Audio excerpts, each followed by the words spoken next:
Sleepyhead, written by WishedUponAStar. Kokichi was tired. That was probably the simplest way to put it without lying. Shuichi had started to train with Kaito, and now Maki, for a few nights, which meant Kokichi shouldn't have been able to meet up with Shuichi. But Kokichi made it work. He stayed up every night, waiting for Shuichi to finish. Kokichi wasn't even sure why. All they did was talk, and it wasn't even necessarily about the game or anything useful. It was whatever had caught one of their interests. Kokichi would happily listen to whatever Shuichi had on his mind, from the most recent trial to something much simpler, like Shuichi missing rain. That was the most recent thing they had talked about. Other times, Shuichi let him ramble about whatever he wanted to. He would properly listen, and he would talk back. Kokichi still lied a lot, of course, but he felt he was doing it for himself, not for image or self-preservation. He did it because sometimes Shuichi would laugh at his lies. They'd make eye contact and smile in the night, and Kokichi cherished those moments. He also watched, originally, to make sure Shuichi would be safe, because there was no way Shuichi could have beat Kaito if the astronaut had a knife, but Kokichi could beat Kaito. He was fairly confident. The assassin girl he could totally take. He just didn't feel like it. And he didn't think Shuichi could handle the assassin because he was weaker. Maki didn't seem as much of a threat anymore. She'd even started trauma bonding with the two. But that might just be a strategy to kill one of them, and then shift blame off her. Emotional vulnerability, even if you lied about it, was one of the best ways to get someone to let their guard down. That was what Kokichi had learned, anyway. Although he'd always done it with strangers, and had never exactly been honest with it, his version was a lot more like guilt-tripping. Staring out again, Kokichi stifled a small yawn, covering his mouth with his bandana. He tried not to rub his eyes and wipe off the makeup underneath them, before Kirumi had. While Kirumi had been able to help him, Kokichi had her get some concealer in his shade and teach him how to apply it. His dark circles weren't that bad. He just didn't want Shuichi worrying unnecessarily. Besides, it was totally a turnoff when he went all mother hen, even if something in Kokichi did crave to be taken care of. And the attention Shuichi gave him when he was worried was all kind of nice. Narrowing his eyes, Kokichi tried to see what they were doing. At first, he thought of going to Mew for a pair of dark vision binoculars, but then he remembered it would be Mew, and she probably wouldn't be able to keep her mouth shut about that. Instead, he had to resort to normal person eyes.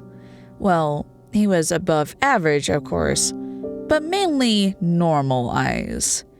Kokichi also took a torch with him, just in case, but everything was pretty illuminated at the very least. Kokichi could never forgive himself if something happened to Shuichi, especially if he could prevent it. So he always stayed up, watching silently, and then waiting to see if Shuichi still wanted to talk after training, because as fascinating as their conversations were, they weren't worth making Shuichi tired. Kokichi staying up himself was a different story, obviously. He wasn't getting very tired from it, and then there was always coffee. Peering again, Kokichi noticed Kaito standing up and offering Shuichi his hand. So training was over, for now at least. Smiling, Kokichi hung back slightly before starting to follow them, staying in the shadows the entire time, of course. Looking, Shuichi didn't seem as tired as he had been the previous nights. Maybe he could stay up with Kokichi this time? Staying silent, Kokichi watched as Maki and Kaito disappeared into their respective rooms, before Shuichi left to go into his. Another beat of silence, and then Kokichi quickly stepped across the empty dormitory to Shuichi's room, knocking on it. Open up, Sleepyhead! Kokichi? Seriously, open the fucking door! Before I fucking break it down, you piece of shit. Sure enough, the door quickly opened. Shuichi staring at Kokichi slightly, as if trying to figure out why Kokichi was there. Moving, he slipped inside the room. Wow, Shuichi, your room is really boring, you know? Tactfully ignoring Kokichi's taunts, Shuichi headed inside too. Why are you here, Kokichi? So we can hang out together! Kokichi felt himself grinning. Unless my Shuichi hates me so much, he doesn't want to see me. Sorry, you're Shuichi? Even with the time, Shuichi still managed to be perfectly skeptical, one eyebrow raised at Kokichi's antics. It's okay if you hate me, Shuichi, because I actually hate you too!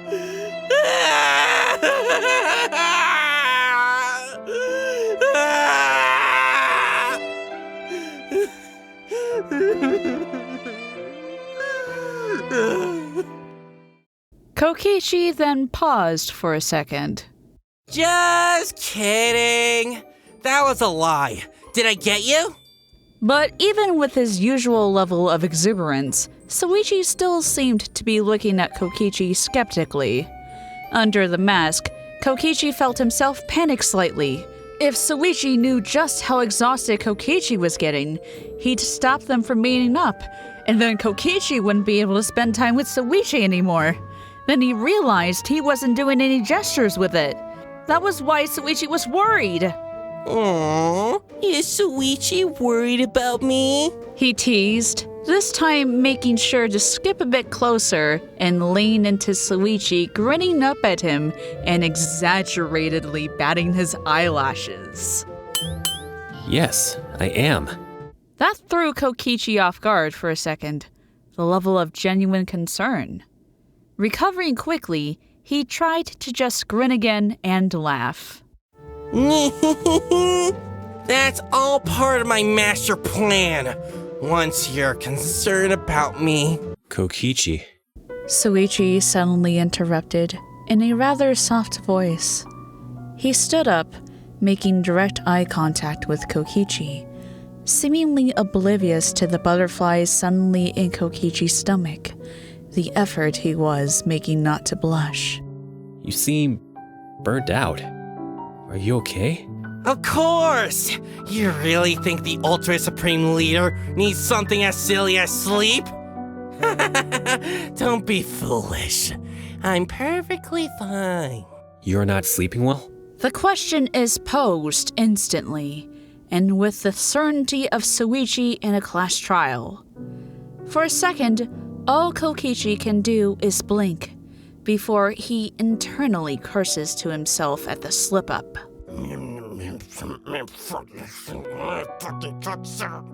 He has been sleeping, not that much, but surely enough to prevent a slip-up like that? I'm sleeping fine. Kokichi puts a grin on again. I enjoy talking with you, Shuichi. Especially after dark. Kokichi, I'm serious. Somehow, Kokichi only now realizes just how deeply Shuichi has been staring into his eyes, looking at him. You do seem exhausted. You're no fun, Shumai. Kokichi pouts, turning away slightly and crossing his arms, trying to bring a smile out of Kokichi, to let their dynamic go back to normal. Something in Kokichi loves that Shuichi is worried about him. But he also doesn't want Shuichi to have to be worried at all. You need sleep, Kokichi. Nuh-uh. Yes. No! Sleeping is for pussies.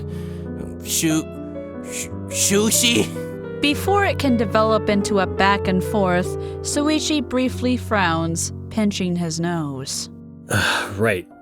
You need to sleep. Now. The detective glances around before his eyes land on the bed. Please, Kokichi, just try and go to sleep. Is my Shumai convincing me to get in his bed? Even with his tiredness, Kokichi laughs at how flustered Shuichi suddenly becomes, eyes going downwards and face becoming rosy and flushed. Come on. Why to sleep with me is perfectly normal. I'm really popular. Bed. Now!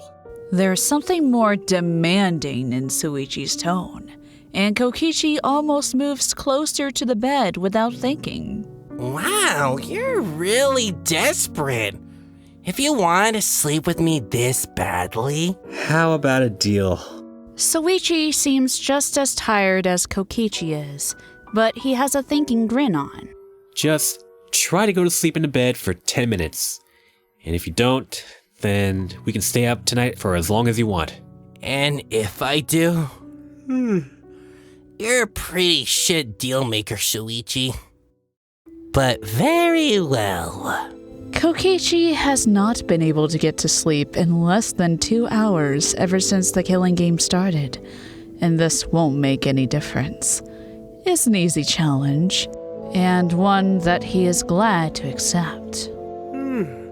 I accept your terms. Prepare to lose. Oddly, that wouldn't have been the weirdest thing that Kokichi had said while throwing himself onto a bed, although he's in probably some of the strangest company. Around him, he can feel Shuichi grimace at the fact he didn't take off his shoes. He hears Shuichi shuffle again, and then the light is turned off. Kokichi takes one last look at the clock. It's precisely midnight. No. Stopping a yawn again, Kokichi grins sleepily at Shuichi. Well, see you in 10 minutes. Kokichi didn't mean to close his eyes on the bed. He didn't mean to fall asleep. When he reminisces, he isn't even sure how it happened. Perhaps it was the gentle sound of Shuichi breathing, staying completely still so as not to disturb him.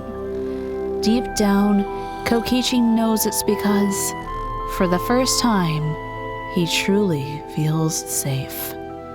And if in the morning he wakes up just before the morning announcement and sees Shuichi asleep in a chair, he doesn't mention it. He quietly gets his lockpicks out and slips away from the room. And he certainly doesn't have a smile on his face.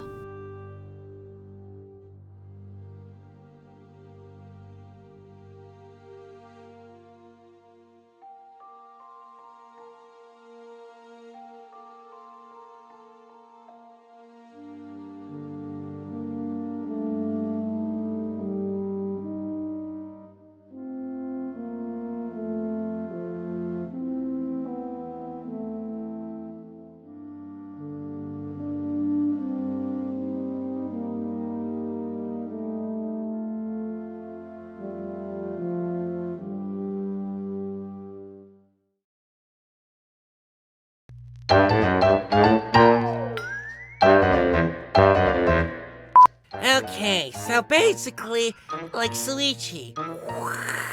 Okay, you little bastards, let's do this! Oh, that wasn't a mistake, your mistake. Is my Shumai convincing? Fuck, I broke character, fuck, I broke character! It's just so funny!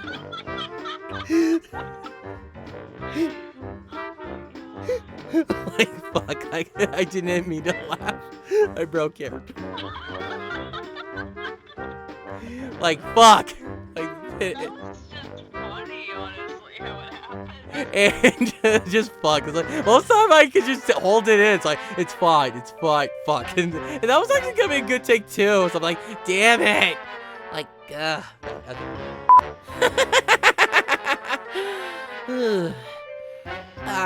come on. Wanting to sleep with me is perfectly normal. I'm really popular. Gotta be popular, as popular to me. Making my mark on this society. I'm hoping for death. I want everyone to die. This is no lie. Let's hope pig die.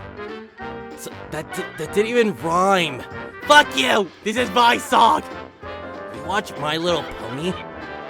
Yeah, what about it? It's a badass show. Fuck you! It's funny because I had the headcanon that Kokichi is a brony. It's funny.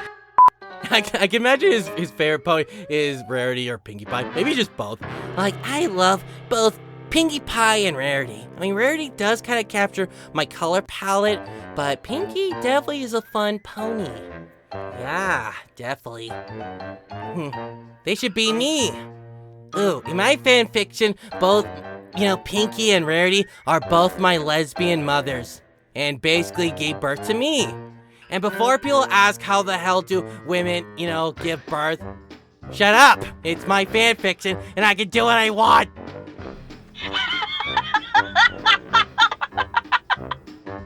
I accept your terms! Prepare to lose! You bitch. You bitch. You bitch.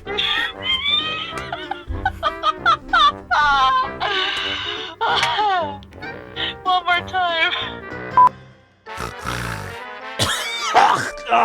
Oh, fuck. Ah, shit, I dropped my phone. I was trying to, add more of the snort thing back, so, it went back up. Oh, fuck. I always hated that. That's why I was like, fuck. It's like, I always hate doing this.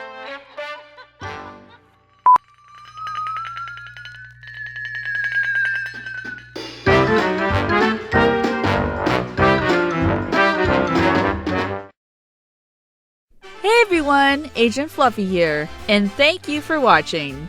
If you enjoyed this video, please like and subscribe to my channel.